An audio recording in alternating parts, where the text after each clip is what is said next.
Okay, let me start. I'm very excited, first of all, Kerrie, to talk to you today. I'm a very curious person and I always want to know about other people. And I think you're a similar person. I want to know what makes them tick, what makes them unique. And today, actually, for this reason, I'm talking to Kerrie Phipps to learn about talking to strangers. And Kerrie has written 4 books, of which the last 2 have been about connecting with strangers, titled How to Talk to Strangers and Do Talk to Strangers. The last one, Do Talk to Strangers, I've read quite a bit about, and I'm very impressed with the book.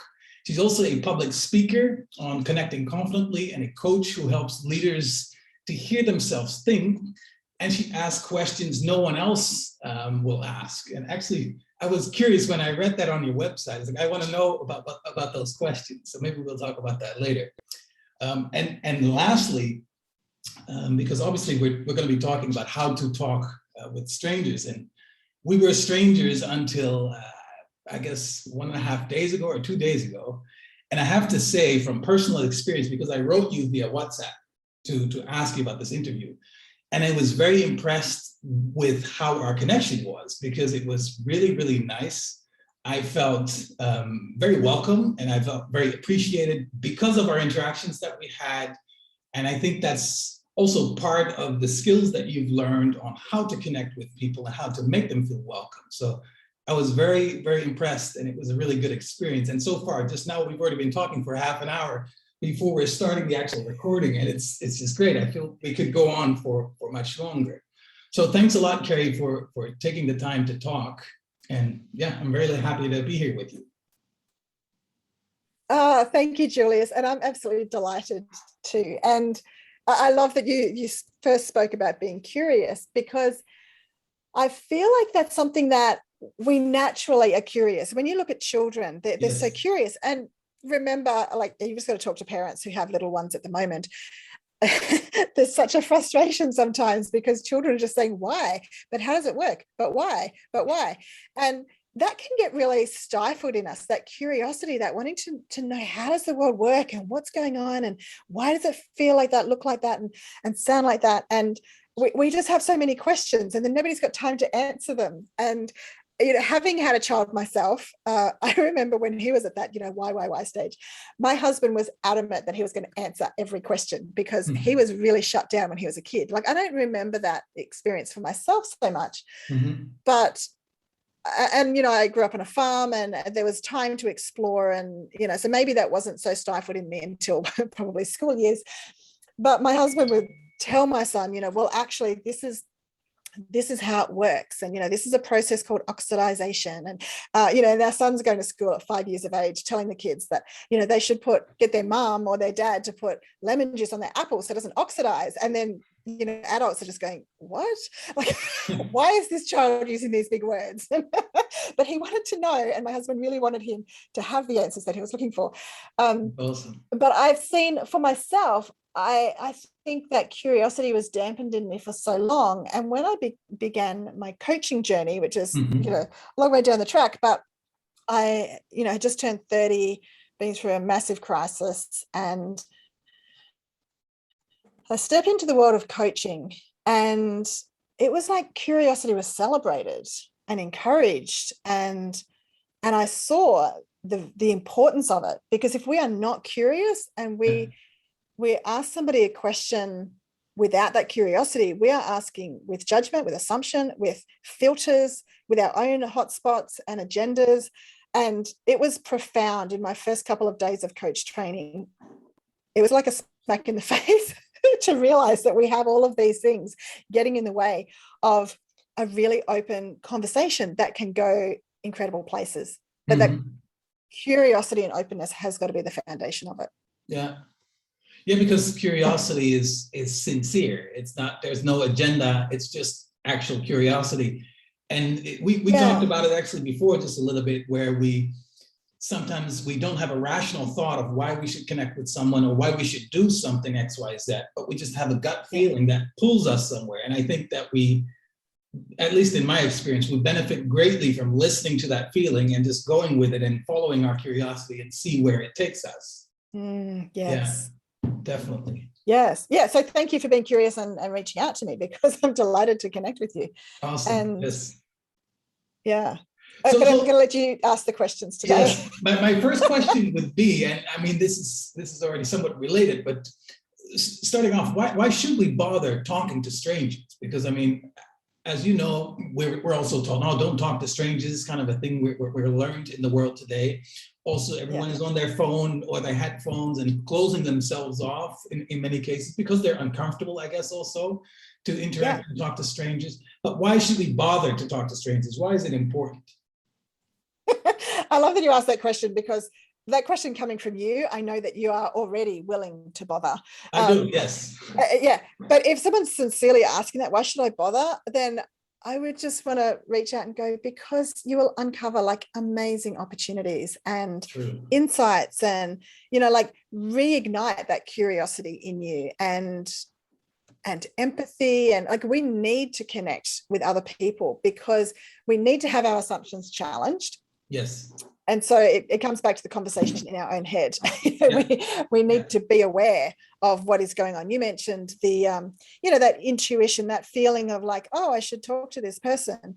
We need to pay attention to that, because we can look at somebody and just like them straight away, or just be curious about like, oh, how is it that they're doing that? And, I mean, a lot of us are not traveling at the moment, but when you do, this is when it's ignited, because I think you're out of your usual space and you see things that you might not have seen before. And maybe somebody's building something or fixing something. You just want to say, hi, can I ask you about this? Or, what is that you're eating? We're more free when we're away from home to follow that curiosity. But to notice that in other everyday places, and to challenge ourselves when we realize that we're not interested in somebody, and just think, what if I was? What if I just turned my attention toward them for a moment? What if I learned their story, for our own personal growth, but also for the difference that we can make in the world, which can feel like effort to start with, but then you go, actually, it's really rewarding to, put a smile on someone's face, to just help somebody in a small way. We get that buzz of having made a difference. Yeah.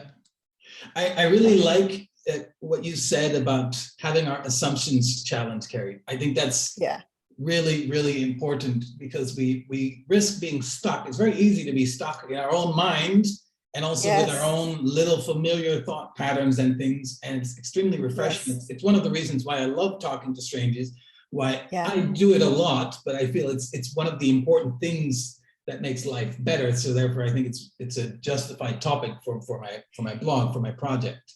Because it really opens up new realities and new truth to things. Yes. And thank you. I love that. And it dispels fear, because I think we fear the unknown. Yes. And we fear people groups that we don't know. And this reminds me of one of Brene Brown's books. She says, it's hard to hate close up. So when you start getting to know people, you might fear a certain people group, or, there might be, or maybe it's a certain demographic, that you're afraid of, people in leadership or something. You might be too scared to approach them. But when you can see them as another human being, and you can approach them with like curiosity or gratitude. I'm thinking of when I met Richard Branson. He didn't have time to stop and talk to people that day. So I had like just a sliver of a chance to approach him. And I was giving him a copy of my second book, which is about entrepreneurship in Australia. And when I stepped forward and said, excuse me, Sir Richard, I just would like to, thank you for your inspiration to so many entrepreneurs in Australia. And I just would like to give you a copy of my book. And I've highlighted here, there was Post-it notes sticking out of the book. I've just put Post-it notes here where you're quoted and mentioned. And, because I was approaching with gratitude, it was so much easier to connect with him. If I was connecting with him, to get a selfie, to say to everybody, look who I met today, because it's a big deal. Maybe not so much in Europe, but, when he comes to Australia, it's like, I think worldwide, he's a person that people look up to, definitely. And so to acknowledge him as a human being who's, put in enormous effort. Anyone appreciates that. Yes. But people don't know what to do with, swooning, with, with somebody just going like, big fangirl moment. Yeah. It's like, oh yeah, thank you, I've seen enough of that. But when somebody is just making an authentic connection and saying, thank you, I see the effort that you put in, I see your hard work, and we really appreciate it, then it's just a heart-to-heart connection. And his minder came out saying, keep moving, and he just put his arm around me and said, we'll have to keep moving. And so we moved along, completing our conversation. Absolutely amazing. But that wouldn't have happened if I wasn't approaching with, like I said before, curiosity is one option to, open doors, but in that instance it was Gratitude. to express gratitude. Yeah. And I was kind of going on behalf of people I'd interviewed for the book, and Yes. they didn't have the opportunity to meet him, so it was like, this is not about me, it was about all of us, and it was about saying thank you. Yeah. So I'm not sure what your question was, but this just popped up for me. Well, I mean, it's the question. The question was why we should bother talking to strangers. Oh, okay, yeah, it just opens your world in so many ways. Yes. But yeah, fear. That's right. I started saying, we can fear a people group, or we can elevate people. But when we get closer to something, then the fear starts to dissipate. But we can be very fearful of the unknown. Yeah. And I was having a conversation with somebody today about the vaccine. There's still people fearful, and I said, I think for a lot of people, they're probably literally just afraid of having a needle, because some people just fear needles. And I said to her, when I was in year 7, so I was like 12, and all the girls had to have a needle. And I remember all the big, tough, sporty, popular girls, they were crying and crying. It was like hysterical. And and I was kind of mystified, because I didn't think there was anything to be afraid of, but I didn't know. And I went in and I said to the nurse, can I watch? And she said, it's done. And I was like, really? Like I almost started, I didn't feel it. And they're putting a Band-Aid on my arm. And I was kind of shocked that it wasn't. Now, I don't know if I can just somehow take needles and not really feel it, but I saw that the impact of some people's fear affected so many more people. Yeah. And we didn't need to be afraid. And so it's just something I've been thinking about recently, is like, we're afraid of things that we don't understand. Yeah. And the more we get to know, and we can't know everything right now, there's so much going on in the world. It's hard to know the truth. But when we move closer, so when we ask people like, what was your experience like, growing up in this different country, or, in your career, what was it like to get started, in your situation, to get to know those stories, it expands our world. And so we make less assumptions. Yes. And we can challenge the assumptions that come up for us. Yeah, and moving through our fears and getting over them, I mean, it's extremely liberating, and it helps us advance in so many ways, and it has a positive spillover effect, I think, on many different areas of our lives. Yeah, and it really builds our confidence. Yes. Like when you tackle a fear, whether it's doing a big water slide or a bungee jump, or, some adventure, or going and speaking to somebody that you were afraid of. Like in the new book, the How to Talk to Strangers book, there's Simon Jacobs from Manchester, and he shared a great story about, when he was younger and he read a book that would help him talk to people, talk to strangers. So he went out and he wanted to talk to a stranger, and he was actually at an amusement park.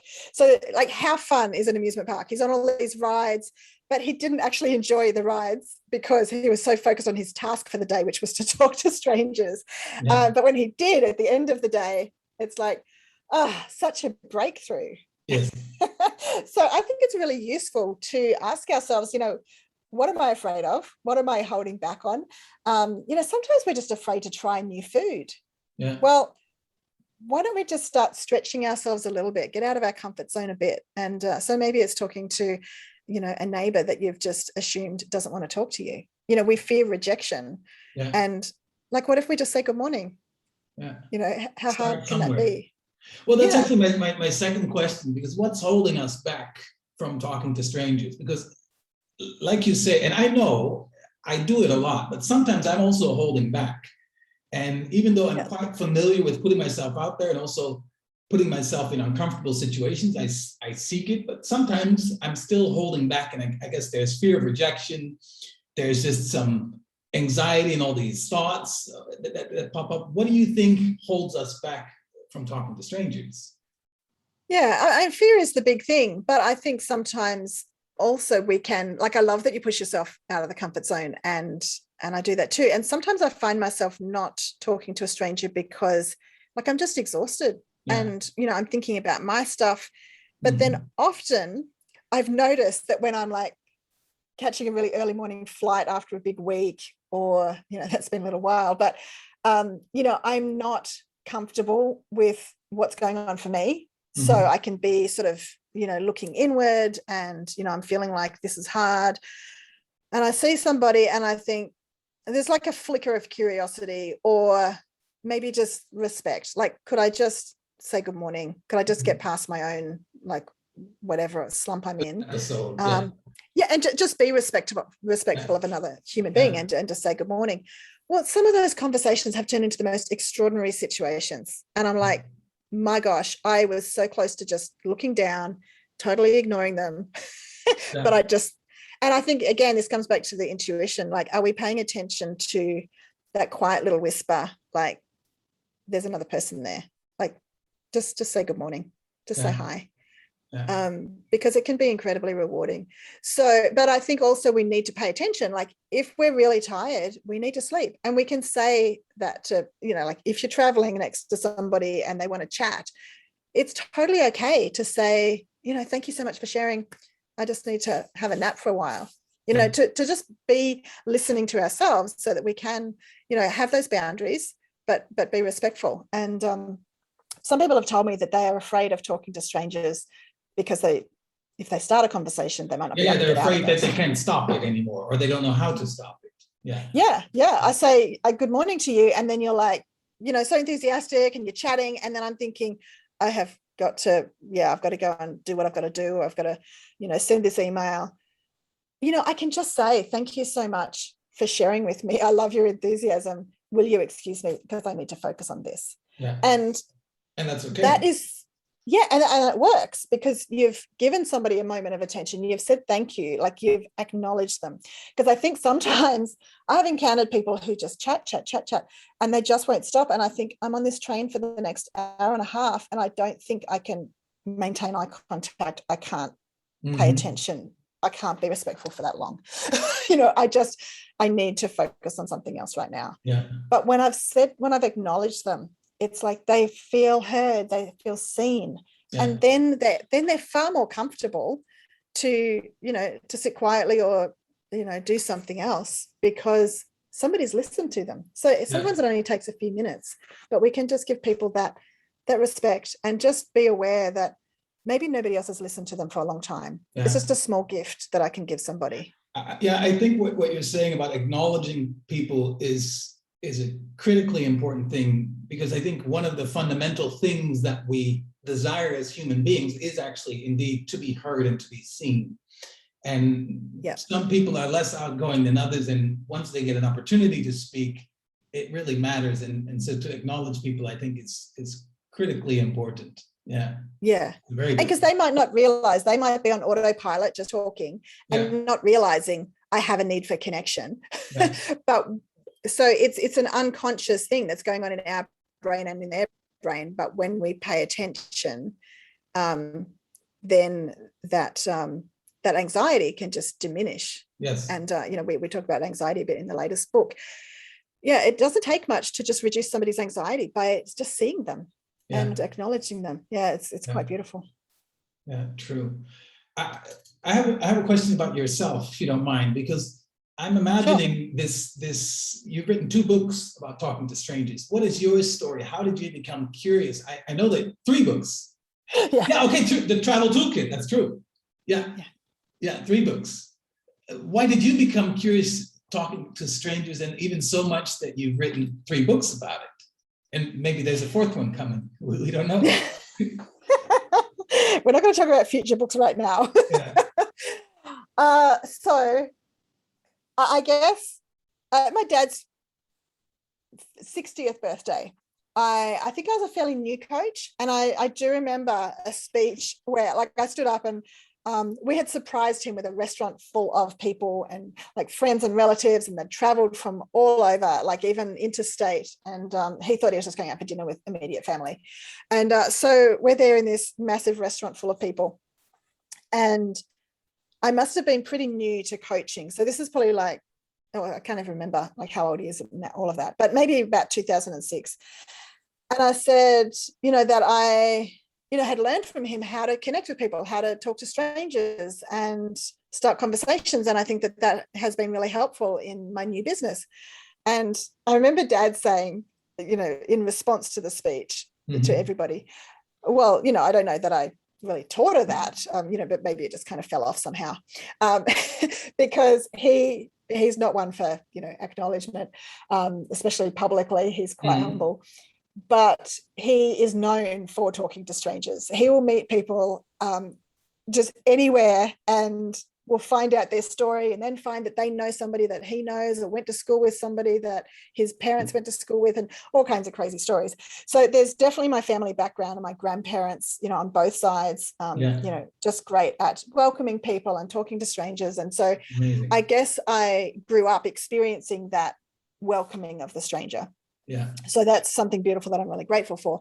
However, I also grew up with a lot of experiences that really inhibited me, and I was very introverted and isolated and intimidated easily, and I had to overcome that. But again, coming back to the early on when I said about the coaching training experience, it opened up my world, and I would just find myself talking to people on a train, and we just get into conversation and being enthusiastic about what I'm doing, whether it's just going to a new restaurant or having just seen a beautiful site, or being in a great coaching conference, or all kinds of things.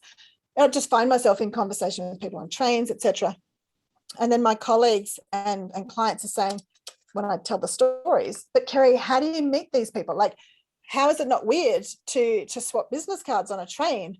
Yeah. Like, what were you thinking? And so I started thinking about what was going on, and why were people so surprised by this, and how is it that they're asking me how to do this? And so really the book, so it was my third book. What is normal for you is not obvious for other people. Yeah, that's right. So I'm like, okay, maybe I need to write about this. And so, I mean, it took 2.5 years to pull that book out of me, but it really was being pulled out of me by the questions that I'd been asked and the reflecting and then creating a framework. I mean, I thought the book was nearly finished in early 2014, and I started on it in 2012. So I was already feeling like this should have been done by now. Because I'd written, like, my first book was a journal. It took me like less than a month. It's like, get it done, get it out for Christmas presents and all of it. And it was for coaching clients. It's, not a difficult thing to do. It's like one chapter of writing about, the value of thoughts and words and writing them down and getting clarity. And so it was all about that. Then there was my entrepreneur's book, which was a super intense 6 months. But, I'd set myself up to think that books are quick things. You just do this. So like, I'm 2 years down the track with Do Talk to Strangers. And then I'm getting, feedback on my book and meeting different people who are saying, what's your teachable framework? And I'm asking like, well, what does that mean exactly? Like, a teachable framework, like 7 habits of highly effective people. There's like 1, 2, 3, 4, 5, 6, 7. Oh, okay. So people can teach that in a corporation or like a team or whatever. I'm like, oh, okay. And so I was doing a professional speaking course, and it's like, okay, I'm going to be getting up in like 10 minutes and doing a presentation. So how do I like frame this? So I did start with ASK, ask. It starts with awareness. And we've already discussed, just being aware of the conversation in your head. And I've touched on that, that intuition, being aware of yourself and others. And then starting small, just taking small steps and scaring yourself a little, which is about getting out of the comfort zone, just pushing yourself a little. Anyway, and then it grew. So it's the asking model now. So Yeah. ASKING. So yeah, I think you've had a look at that online. I actually have some questions about this later on. We'll talk about that. Yeah.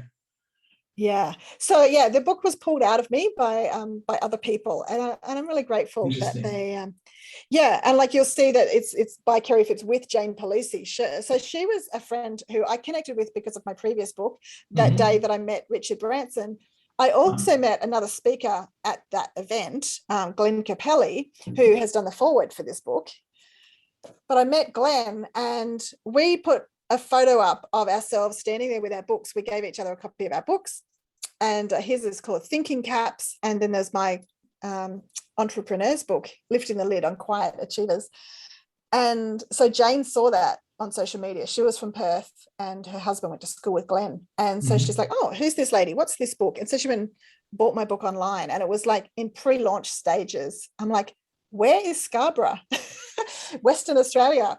So then I ended up connecting with her, and then we became great friends. And then she's saying, Kerrie, I want this book out of you for me.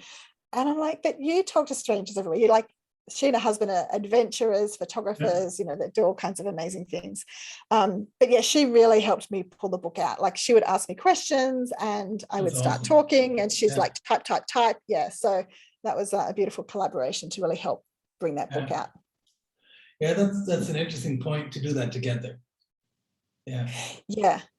So probably a good third to half of the book was really developed with Jane. So I was so grateful for that. And and other friends that challenged me and asked me more questions. And then, you know, even this afternoon, I saw a questionnaire that I'd put on Facebook that came up in my memories 8 years ago.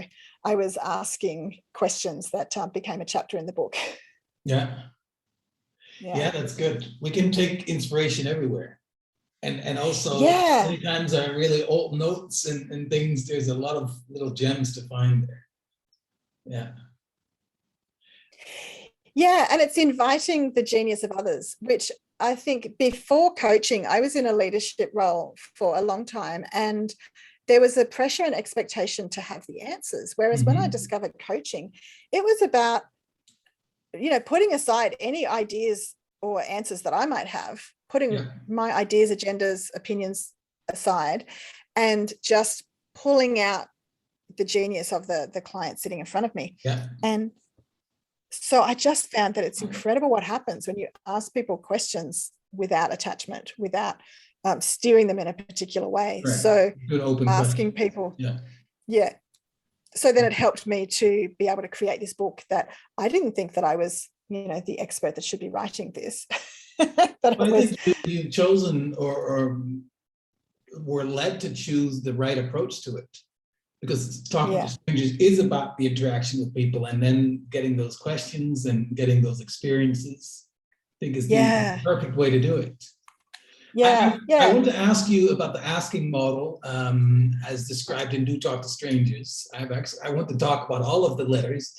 But before I do, what are some basic things that we can do that helps us connect more instantly to other people?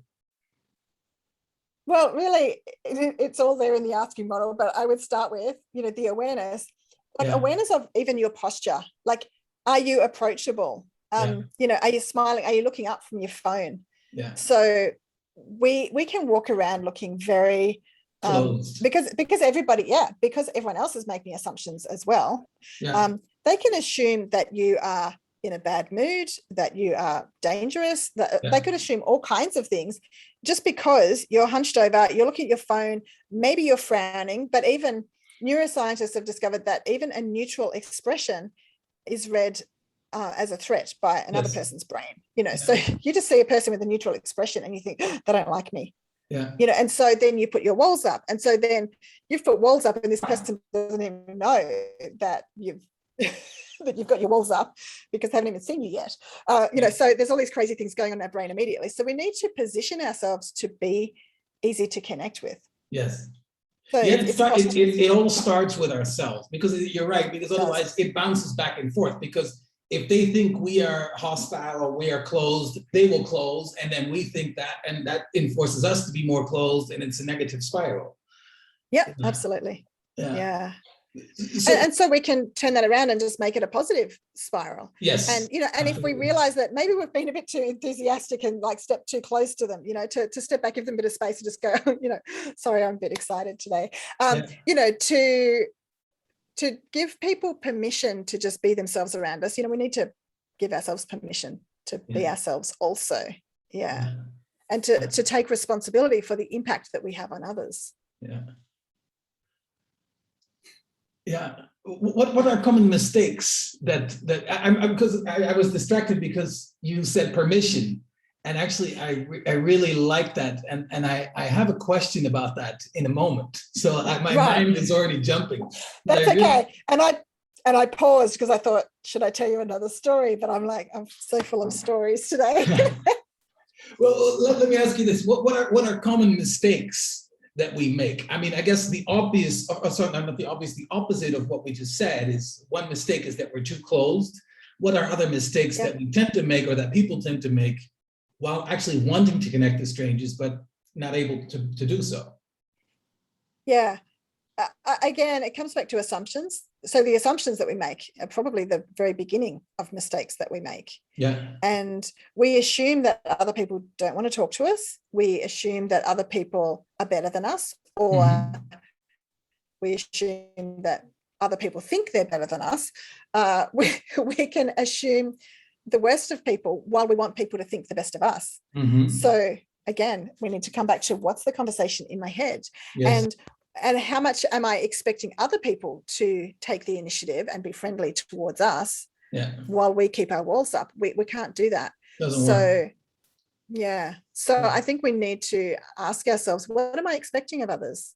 And what am I giving? How am I making it easier for other people to connect with me rather than just putting all the responsibility on them? Yeah. And it's actually much more empowering when we put it on ourselves, because then we become in control instead of having to depend on what happens outside of us. Yeah, absolutely. We're very afraid in general, I think, as human beings, of being rejected. It's one of our primal fears in many cases.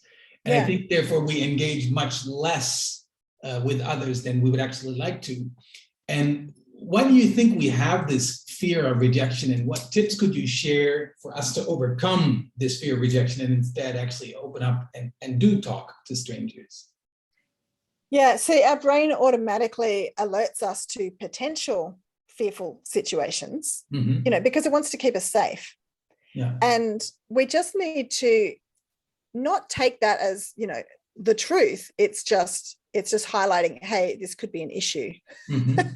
So we need to go, okay, is it an issue? Or what if I smile? What if I, welcome this person? So we need to challenge the fears that come up. So, this is the conversation in our head. It's, oh, I think they look aggressive. Oh, really? Or is it just that they remind me of someone I went to school with? Or is it that I've just read something in the paper about a negative situation, so maybe I'm looking for those opportunities, or those dangers around me. So our brain is paying attention so much more to what goes wrong. And so, of course, we can find stories of when an interaction with a human being has not gone well. Someone was talking to me just a couple of days ago about, a customer service interaction. So we've been in lockdown for, a month or more. And so a trip to town for essential groceries is a rare experience. It might be like every week or two. And then you encounter the first human being you've seen all week, and then they're rude to you. And so do you remember that? Or do you remember the lady on the way out who just moved her trolley out of your way? You just kind of forget about that because you're just like, well, good, that was nice, she moved it. But you can stew on the negative experience so much more. So I think it's so important to pay attention to what works, to celebrate it, because that's where we learn. So it's like we need to consciously learn from good experiences and just be aware that the negative experiences that our brain's holding on to, it's just because it wants to keep us safe. So we can respectfully say to that, voice of fear in our head, thank you for keeping me safe, but you're not going to be all I pay attention to right now, because there are all these beautiful people in my world. There's that lady down the street that smiles and waves. There's, this interaction and that interaction. And there's this moment when I was courageous and I lifted somebody else's spirits, and that was so rewarding for me too. Like because they're just like little encounters, and maybe they didn't mean that much, we just forget about them. It didn't turn into a big deal. It didn't make money for anyone. It didn't change anybody's life. We just walk away from it. But if we pay attention and cherish those little golden moments, then we see so many more of them. Yeah, and it gives us confidence to keep moving forward. I like what you say, when not to take fear as truth. And indeed, I think many times the fears are not our own. They could be someone else's, or the news, or our parents, or whoever fears that we've kind of adopted, and we kind of made them our own, but they're not. And again, that's awareness, but we'll get to that. Yeah. Yeah. Can I just share a little story with you? Sure. That? So when I realized how this works, I was standing at the top of a water slide in New Zealand with my brother-in-law, who was from there. And it was a tunnel. So it was completely black once you get into the tunnel, and it was called The Coffin. Oh, nice. And so, it's kind of an ominous title. And he said, it's called The Coffin because it's like pitch black. Once you get in there, you're just like thrown around, in the slide. You don't know where you're going, and it's just black. And I'm like, okay. So you cannot anticipate where you're going. Yeah, that's right. Yeah. All the other water slides you can either see because they're open, or they're like, they've got enough sunlight coming through to sort of see that you're going to come up to a corner. But it's none of that, pitch black. So I was kind of taking that in. I'm like, okay. And I'm waiting for the green light to go so I can have my turn. But when he said, this is the scariest ride in New Zealand, it gripped me. I felt afraid. Yeah. What was coming? And then I realized I feel afraid. Yeah. And then I realized, well, that's crazy. I did a bungee jump 2 days ago. I can do a water slide. Yeah. So I realized I took on the fear of other people. I took on the message that this is the scariest ride. Yeah. And so I was able to drop that and go, okay, I'm going to have fun. Yeah. Exactly. Until that point, you were just ready to go. Yeah. And I just went, wow, because everybody says that it's scary. Yeah. It's the scariest ride according to whoever the people are. Yeah. Then I take that on, but I don't need to take that on. I can experience it for myself, and I can look at what else have I done that's, scary. Oh, I've done a bungee jump. Oh, I've learned to ride a bike. I've learned to ride a horse. I've done other things that were scary. So I guess I can do this too.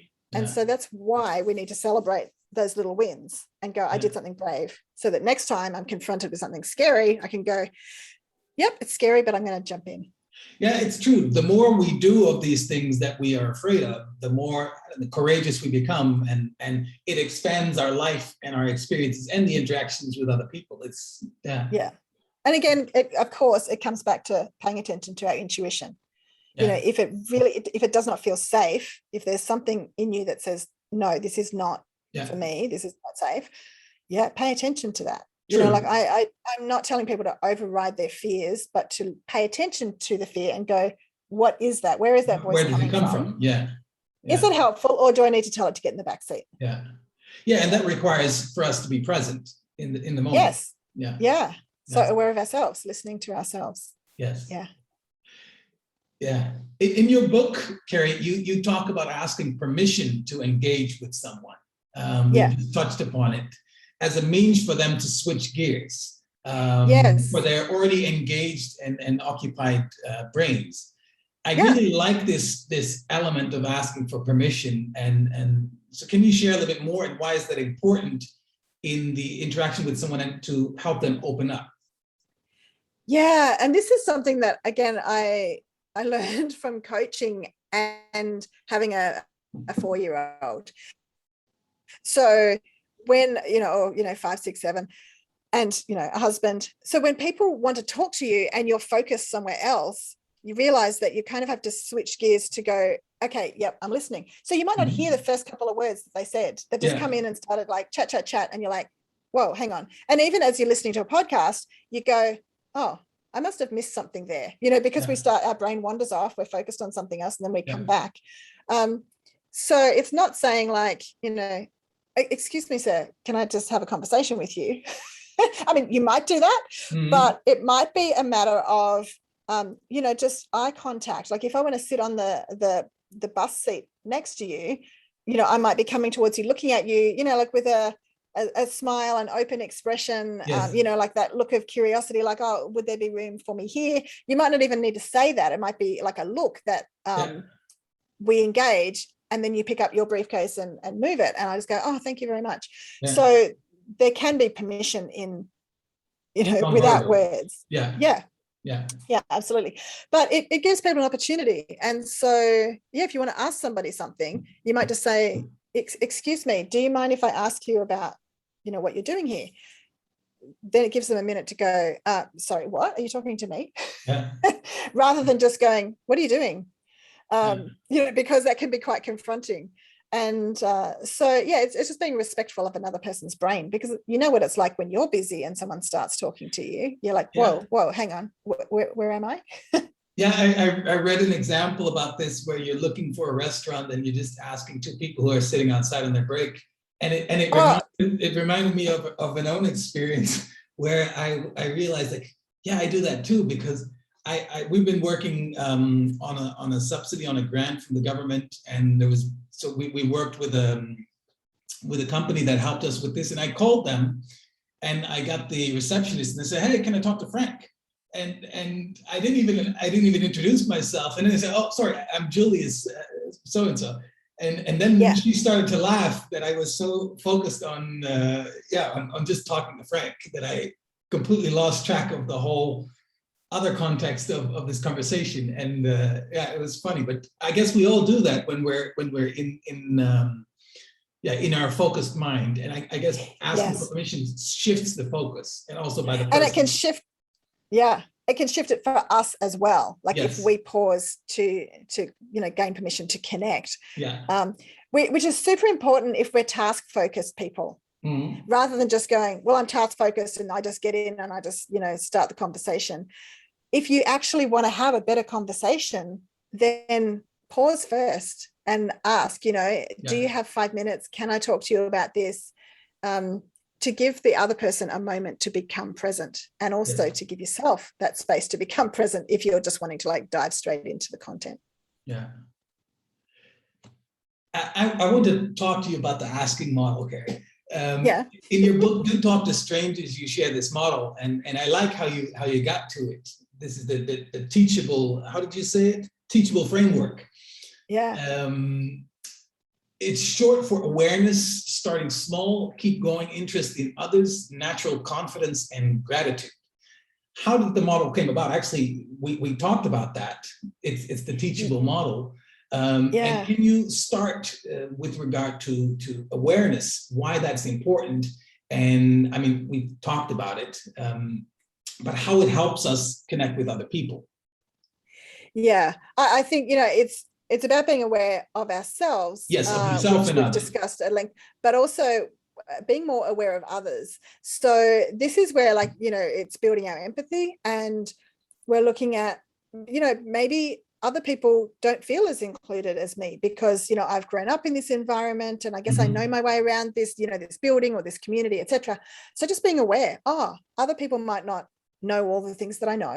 And so maybe I can look for opportunities to be welcoming or to offer assistance, or, is there, if I'm meeting you at a networking function, I might ask you, like, are you familiar with the people here? Is there somebody in particular that you wanted to meet? Just to ask you some questions, to be aware that other people are going through things. It's not just us, sometimes people can show up like, I've got all this stuff going on in my world. And if we just go, I wonder what other people might be going through. And so that just positions us to be more open to connect with others and to be aware of what's going on in our world. So, when I went to India for the first time, I was like reading the Indian newspapers and just finding out a bit about what was going on. And, I'm not going to go into India with a newspaper article in my PowerPoint presentation about how loneliness is an epidemic in the UK. I'm going to find those kind of articles in India. Okay, so Indian young people are finding that there is Indian researchers are finding that Indian young people are feeling really isolated. So Mhm. I want to be aware of what's going on. And we can't be fully aware of everything that's going on in the world because it's Sure. overwhelming. Yeah. But just to raise our awareness of where we're at, where others are at, and what's going on, in our situation. Yeah. It's just enormously powerful. And I just think that it's something that we need to remind ourselves of, because we can just, again, race in with a task focus or with, whatever our intention is. Mhm. And so I want my intention to be, to be fully present, to be generous and open, rather than just getting a job done. Regarding this other awareness, so the focus on others, you mentioned in your book about hearing between the lines. I really like that. Can you say more about that? I think I'll have to read that bit again. Well, it's basically where we're not just looking on or we're not just going by our first impressions, but it's also what's the message between the what we're seeing and what we're interpreting. What else is there to hear? Actually, I'm going to be having an interview about listening, and the lady that I'm going to be talking to is also about narrative listening. So what's the story that somebody is conveying behind behind what they're telling us? And you've just mentioned one of my favorite questions, and that is, what else? It's such a short, simple 2-word question, but it's powerful because it challenges our own assumptions that there's nothing else, that what we see is what we get. And it helps other people and us unlock so many more ideas and opportunities. And so, somebody might just, tell us a short story, and we're like, what else happens in your week? Or, just to be curious. That's kind of like just a great curiosity question. And so, rather than just hearing something and going, okay, great, and then telling our story, to just ask some questions, to demonstrate that you are actually listening, and to maybe pick up on something they've said and say, I haven't heard much about that. I'd be interested to know more. Or how long have you been learning about that? And if you're asking people questions about what matters to them, they really feel listened to, and it just opens up so many. And they'll start sharing. Yeah. Well, that kind of relates to the next point in the model, keep going. Actually, that's something that I sometimes face when especially in these network experiences or network conferences or something. Sometimes the conversation just dies at one moment and you don't know what to say. At least I have that. And I'm thinking, shit, what else is actually a great question to ask in that case? Like, what else have you learned or about that? Just to keep it going. Yes. Can you share some tips how we can keep the conversation going? So K for keep going, because I had to make it I just played with so many words in creating the asking model, and asking is what they came up with. But it was that point of like, we can keep going rather than just like, hi, and like, okay, now I've talked to a stranger, but like keep going. And it's like with quality questions. And so let's unpack what are quality questions. And they can be as simple as what else? Like, oh, when was that? How often? They can be very simple questions. So quality questions, I call it quality because they're moving people forward and they're asking people questions that put a smile on their face or that interest them. So, if I ask you, what's your favorite cafe around here? That's not difficult for you to answer. But if I asked you a question about, the economic climate or something that kind of makes you feel like, oh no, I have to sound like an expert. That's going to put you under pressure. That's not going to help you or I to have an effective conversation or good connection. But if I ask you, like, what's the best book that you've read recently? What kind of movies do you enjoy watching? Where do you recommend to get the best seafood? You're going to instantly light up because, like, A, I'm asking you for your opinion and we love that. And B, you get to talk about something that you like. So you come alive. And then suddenly you think that I'm really easy to talk to, but I've just made it easy by asking you quality questions, quality questions that put a smile on your face. It makes it easy. So I'm being of service to you by asking you questions that light you up, that you love talking about. So the important point is for the questions to be easy, for people to be quickly, and not to make them feel uncomfortable in the sense that they have to look good or come up with a smart answer. I think also the example you give about what is a good book that you read recently makes it again manageable. If you ask the question, what is the best book you've read? And it's, oh shit, now I should say like something ever. smart. And if it's not the good book, but recently, I mean, there's no pressure there. So that's really good. Yeah. And that's a beautiful example of making like a standard question a more specific and manageable, a more quality question. Because like if you said, what's the best book you've ever read? I'm like, it's hard because I've got to like think back through my whole life. I've also got to think of, does it have credibility? Exactly. Recently, and then your reputation becomes much more complicated. And you know what? If I think of a book that I haven't actually read for a few years, but it still lights me up when I think of it, then I'm going to share that with you too. I said that because one of my granddad's books, my granddad studied with Dale Carnegie, and so I've got Dale Carnegie's public speaking book, and which was actually, because it was like so old, it's called Public Speaking and Influencing Men in Business. So they've got men off the title now. It's changed. But the original one. But he's got another one called How to Stop Worrying and Start Living. It's priceless. And I've got one of the old books from the 1950s. It's just gorgeous. So random story. I just had to share that with you. But that is a quality question. Dale Carnegie has written some great stuff. It's still very relevant today. Yeah. Absolutely. Yeah. Interest in others is crucially important, I think. And we talked about it at the beginning with regard to curiosity. It's an important thing for us to connect with people, and being sincerely interested in others, I think, really helps them open up. What tips do you have for shifting our focus onto others instead of ourselves? Because we tend to be occupied when we're talking to someone, like, oh shit, what should I say now? Or what are they thinking of me? Oh, did they notice I spilled my drink or whatever? How can we shift our focus and keep it with the other person? Yeah, it's a perfect question. Thank you. A quality question. Because again, we can't have that interest in others without awareness. And like sometimes I literally have felt like I'm not interested. I met this guy on a plane. I wrote about it in the travel toolkit, actually, on a flight to Singapore, and I'm tired. I'm just going to get a cup of tea from the back of the plane, and then I'm going to go and sleep for a few hours. Yes. And then I see this man who's just like bouncy happy, like those people that you're walking towards and you just see they're just like a happy puppy. Yeah. And they're so ready for a conversation. And, he looked like maybe he was retirement age. And so I thought maybe he's, like on his holiday or something.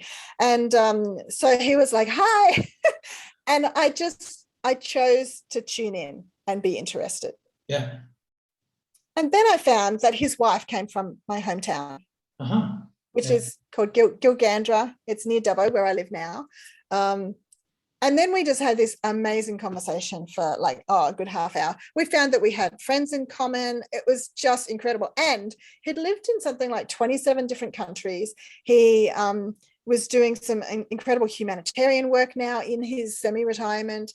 And so I was able to introduce him to other people who were, helping refugees in different countries. And oh my gosh, what an incredible conversation. But I chose at that moment to be interested, just to give him that, respect that, I would want to give my dad if he was, or that I would hope that somebody else would give my dad if he was standing at the back of the plane, like excited to be traveling somewhere. My dad has been surrounded by Japanese students on a flight to the UK years ago because they wanted to talk to an Australian. And he had an absolute ball. They still talk about that. And it was like 20 something years ago.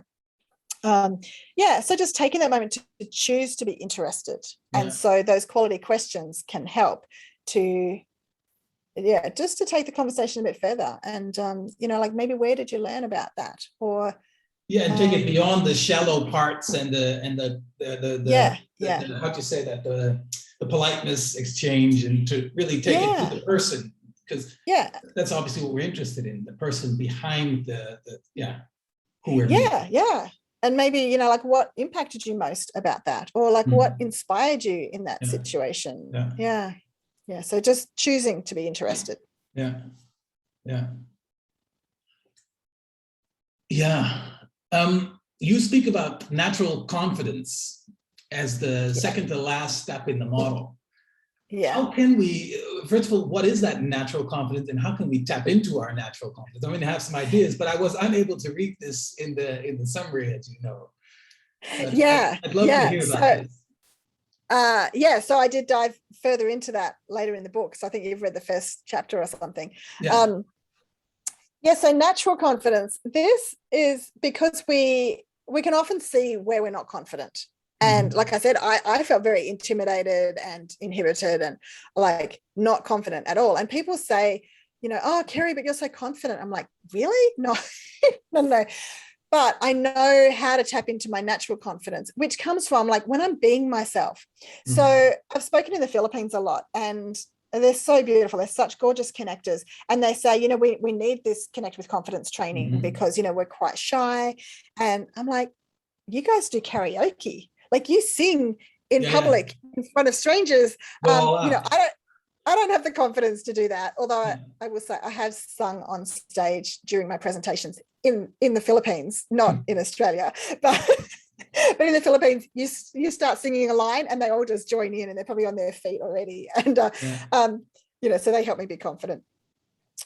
But it's what are you doing and what's going on when you are in that confidence space? So if you think about, because it's invisible, this is why you've got to pay attention to it. Because if you think, oh, well, if I'm playing board games at home with my friends and family, I guess I'm quite confident in that zone.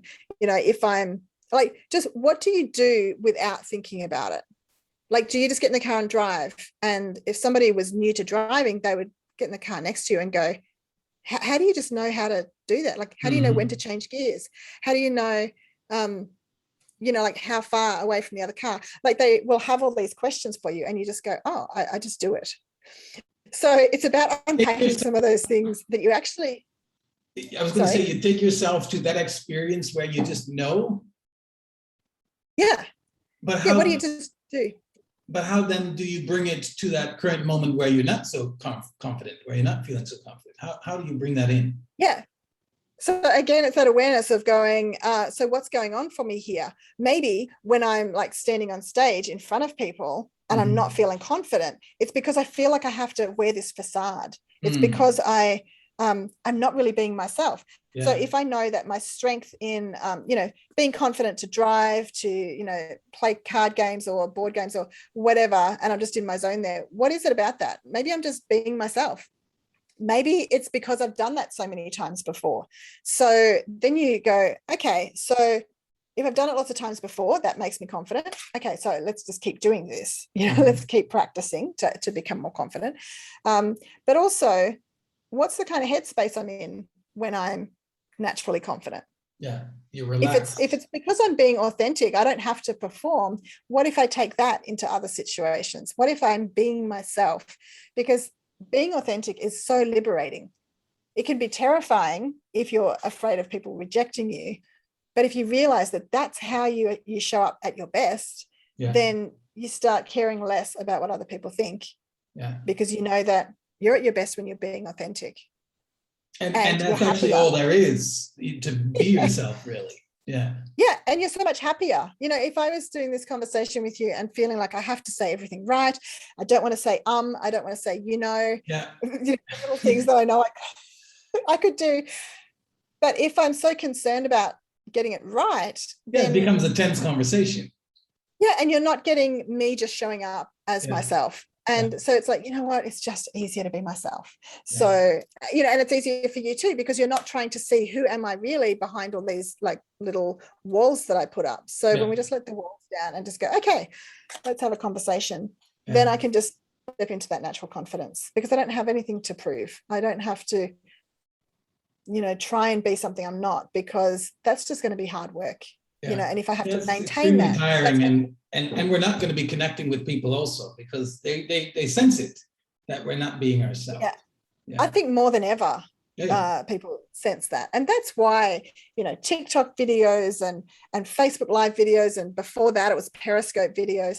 You just hold up your camera and you just start having a conversation, and everybody wants to see that because they've been watching TV with all these beautifully put together ads that people have spent probably millions of dollars on. Yeah. And they're like, oh yeah, it's nice, but it's not real. Yeah. So they experience something that's real and go, oh wow, I love this. Yeah. The people that are doing great videos, they're just being themselves. It's a very good point. Also, what you say about advertisement, that it's just all fake, and that's why it doesn't resonate with us. Yeah.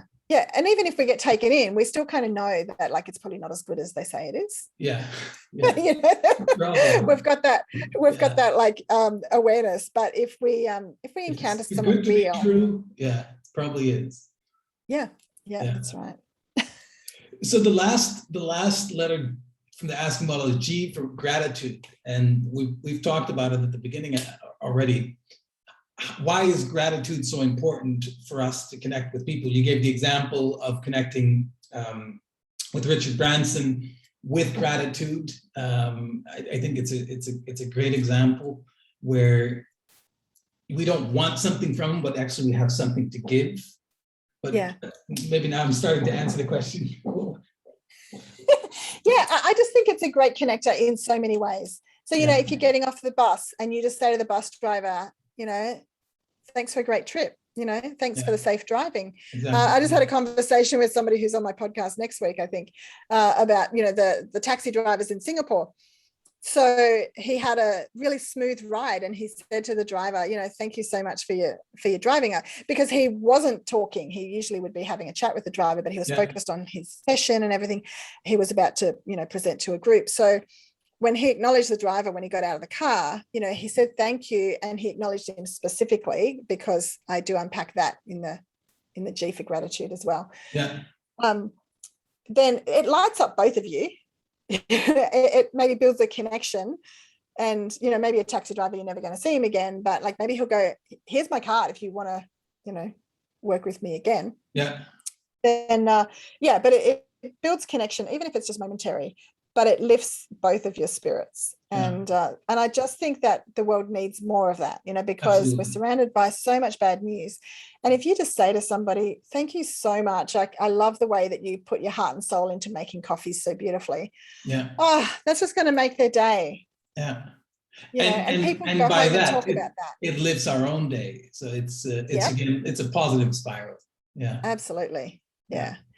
So, and I think even just our own gratitude practice, so even when we're not connecting with other people, when we're back to just awareness and connecting with ourselves, if we're having conversations of gratitude with ourselves, then that puts us in a great headspace before we even go and talk to anyone else.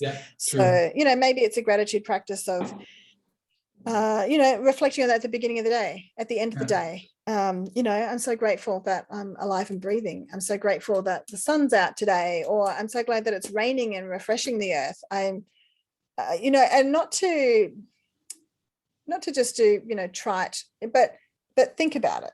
Like there is always something that we can be grateful for. Yeah, definitely. And I think also when we feel anxiety or fear with regard to wanting to connect to other people, having or experiencing gratitude is a great way to shift away from that fear or from that anxiety and actually create another headspace for us to connect. So it's good for our own health, but then it's good for our connecting, and it really can connect us powerfully with people, even if it's just for a brief moment. You also wrote in your book Do Talk to Strangers about the importance of a sense of belonging, and to give people a sense of belonging when you engage with them. I really like that, actually, and I think it's also a great way to connect with people, and also take away part of that first, oh wait, why are you connecting with me? That's a good way of kind of breaking the ice and reducing the tension. Can you say something why it's important for us to give people a sense of belonging?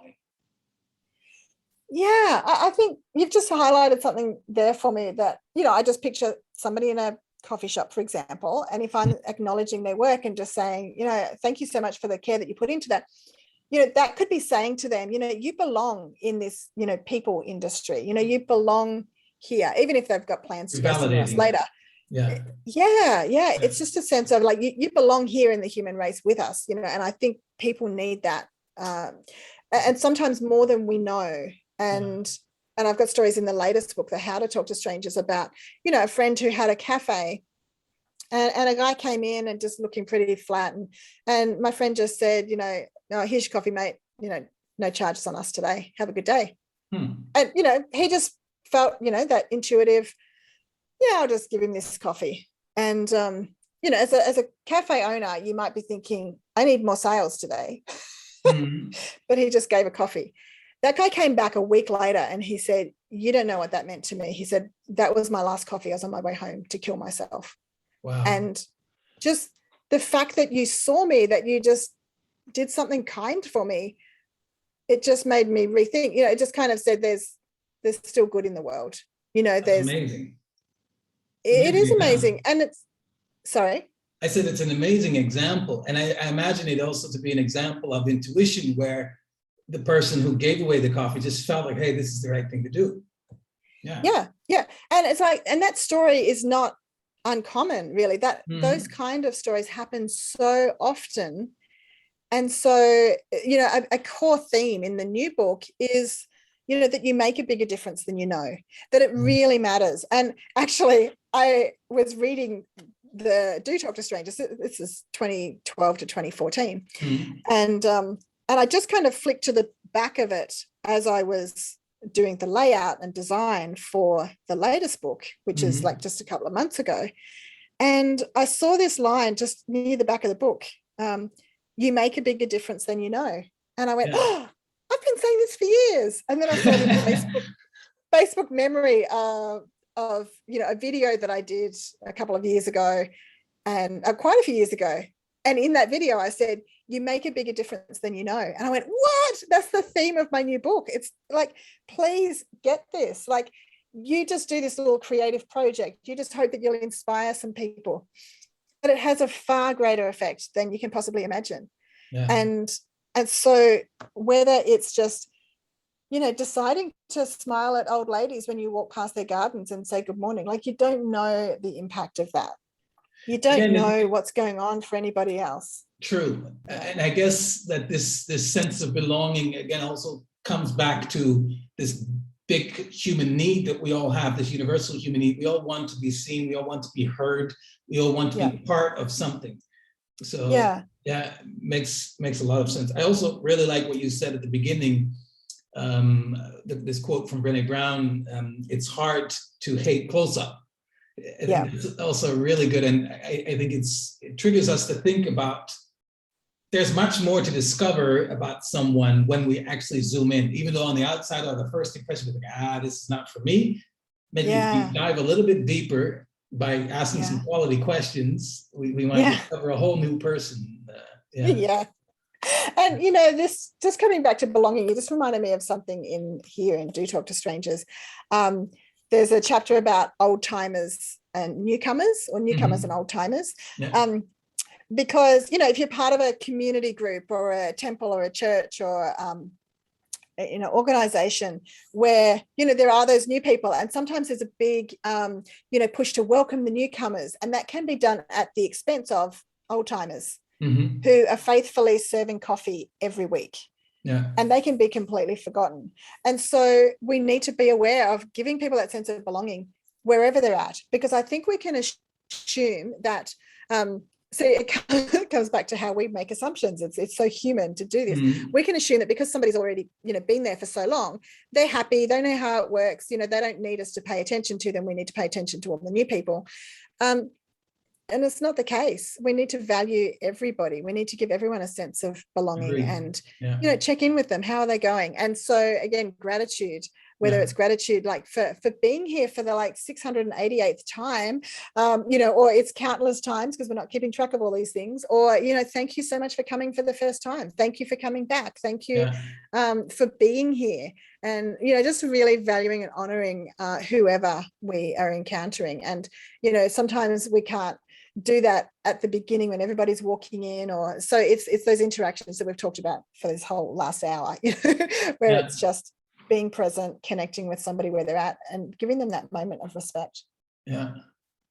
We're all humans, and we have much more in common than we think. Much more. I think Yeah. Like I saw something recently, like from a DNA perspective, like we are, the whole human race is Yeah. so similar. Correct. It's like, why do we get caught up in differences? You know, Yeah. we are all human beings. And Yeah. and if we can look for ways to connect rather than ways to divide ourselves, Correct. then Yeah. we can Agreed. move forward for everyone's good. Yeah. Yeah, do a whole lot of good, both for ourselves and others. Yeah. Yeah. Yeah. It's getting evening here, so I'm getting all philosophical. Yeah, I know we have quite some time difference. It's still morning here. I have one more question. More question, Kerrie. Last question. I always end with this question, and I kind of like it. It's maybe a little bit of a tricky question, but what question about talking to strangers did I not ask, which I should have asked, because it's a good question? Julius, I love this question. Sometimes I ask people like, what have I not asked you that you would like to be asked? Or, what does nobody ever ask you about? Oh, and that also I want to talk about, because you said at the beginning, I told you about what I've read on your website, that you asked the questions that nobody asked. So I also want to hear about that. Yeah. So 2 questions. Oh, no. Oh, that's challenging. Well, okay, nobody has ever asked me about that statement on my website about how I ask questions that nobody else asks. Mm-hmm. Okay. So does that get me off the hook with the first question enough? Yeah, but then you have to answer the question though. Okay. Yeah. The question being, what's that about? So sometimes those questions are just intuitive, timely questions, as simple as what else, when somebody has thought that they've thought something through. Yeah. And, so maybe it's a client working on a creative project and they're just like, yeah, okay, this is good brainstorming, we've got all these ideas. And I'm just like, could we just take another moment to just see what else is possible? Yeah. That could be that moment where they just go, oh, I've just seen something that I haven't seen before. Yeah. Or it could be a number of times when I've been like interviewing, a celebrity or an expert in something, because I do a lot of facilitation at conferences as well. Yes. So sometimes I've asked somebody a question and they've just gone, oh my gosh, nobody's ever asked me that before. So one instance was with a very famous neurosurgeon, and he'd been interviewed by Oprah and like a whole lot of other people. And so when he said, Kerrie, nobody's ever asked me that before, my husband's down the back of the room just going, yes. But it can be awkward. But then, he answered the question and everyone, like some people were like, oh my gosh, that is amazing. And other people were like, because he was talking about brain surgery and dessert was coming out and there's like little chocolate puddings with like, red berry coulis around it. And, they've got dessert landing in front of them that kind of looks like there's blood on the plate, but it was just raspberry. And he's describing something in detail. But asking questions that nobody else asks is sometimes, a moment of courage where I might ask something that could be a bit awkward. And so I might say, could I ask you more about that? Mm-hmm. And people will go, oh, yeah, nobody's asked me that before. And it can really unlock incredible insight. And so I guess it's just something that's come from coaching, and it's not a scripted question at all. It's the question that the moment is asking for. Yeah. Or that shifts gears, kind of opens the door to a whole new area in some way. Yeah. And sometimes it's a whole new possibility. It's a change of country for somebody, or a change of career. It's like an epiphany that, while I'm thinking, should I have asked this question, while there's this pregnant pause and I'm like, oh my gosh, I don't know if I've just overstepped the mark. And then they've just gone, oh, thank you. So it's not something that I can plan. It's just, it comes out.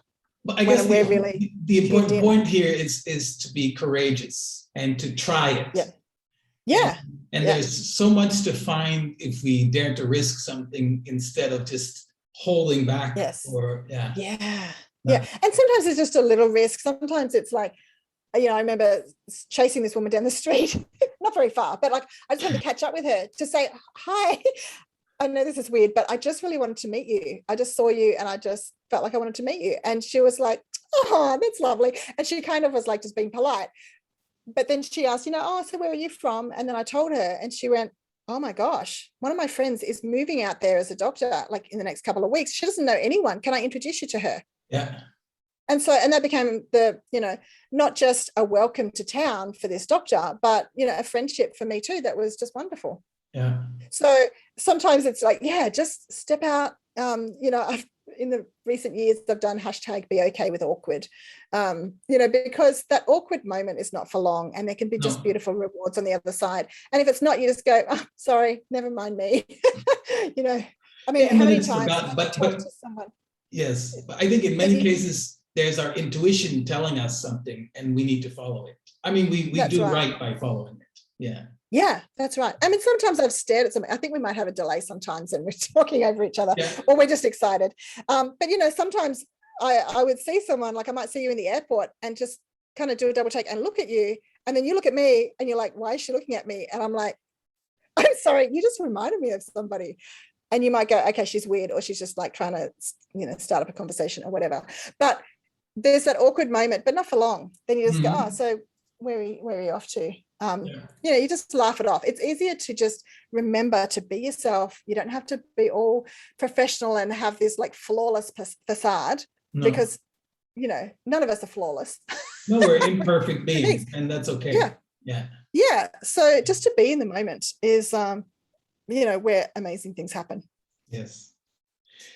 Hey, Kerrie, thanks so much. It was really, and it is really, really nice to talk to you. And I really appreciate you taking the time to share your experiences, the examples, and your Thank you, Julius. Your joy and your energy. It's been great. From the moment that we started writing on WhatsApp, it's been such a nice experience. Yeah. Yeah, and it comes back to your approach, because you came with enthusiasm. I literally had the phone off for like an hour and I picked it up because it was bedtime. I picked up the phone to go put it on the charger. Yeah. And I saw a WhatsApp message and a text message on my phone from you.